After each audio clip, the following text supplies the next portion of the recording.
When most people think of the internet, they picture a wireless network. We use terms like the cloud, imagining our emails, photos, and files floating somewhere overhead. But the internet has an exact physical address. Every digital action you take lives inside highly secure, windowless concrete buildings known as data centers. Asking an AI a question or streaming a movie feels instantaneous. Behind the scenes, that request travels thousands of miles through underground conduits and glowing fiber optic cables to reach a physical server in milliseconds. Constructing just one of these hyperscale facilities requires massive capital expenditure. A modern data center can cost anywhere from $500 million to over $5 billion before a single computer is even turned on. Which raises an obvious question.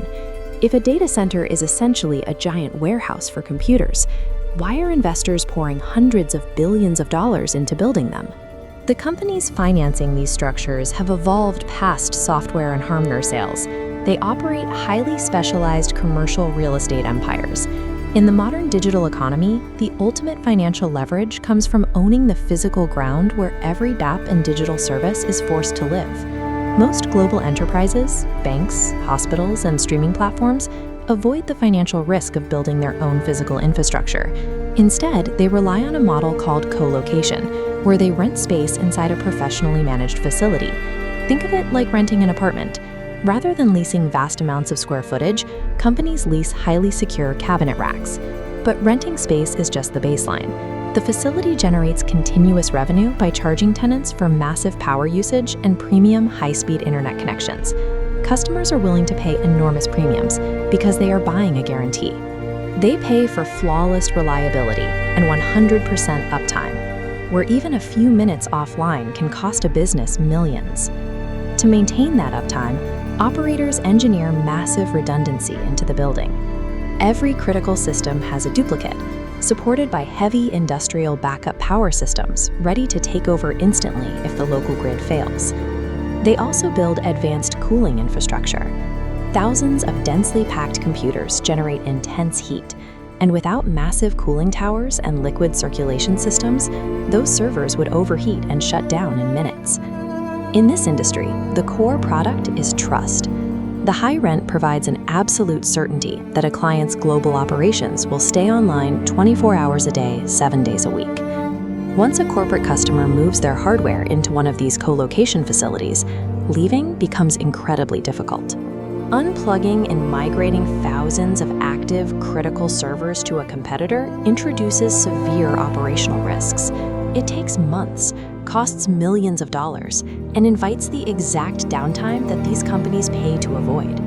Because the switching costs are so high, enterprise clients sign long-term leases spanning 5, 10, or even 15 years.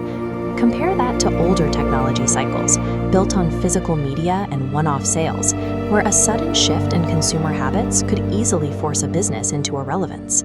This dynamic creates a massive economic moat. It transforms steep upfront construction costs into one of the most durable, predictable, recurring revenue engines in modern business. Today, a new demand shock is pushing this infrastructure to its limits. The rapid adoption of artificial intelligence has triggered the largest data center expansion in history. Training modern AI models require thousands of specialized chips working together continuously. These processors consume drastically more electricity and generate far more heat than traditional servers. Because of this extreme energy draw, the primary limitation for building a new facility is no longer finding a large plot of land. The ultimate bottleneck is securing raw electricity. A single modern hyperscale data center designed for AI workloads can consume tens to hundreds of megawatts, drawing the equivalent power of a medium-sized city. To ensure future capacity, tech companies are now forced to invest heavily in broad energy projects, from solar farms to offshore wind, just to guarantee they have enough power to keep computing. These massive buildings operate as the invisible factories of the 21st century, strictly manufacturing computation. The future of the technology industry relies entirely on the digital landlords who control the physical infrastructure and the raw energy required to run it.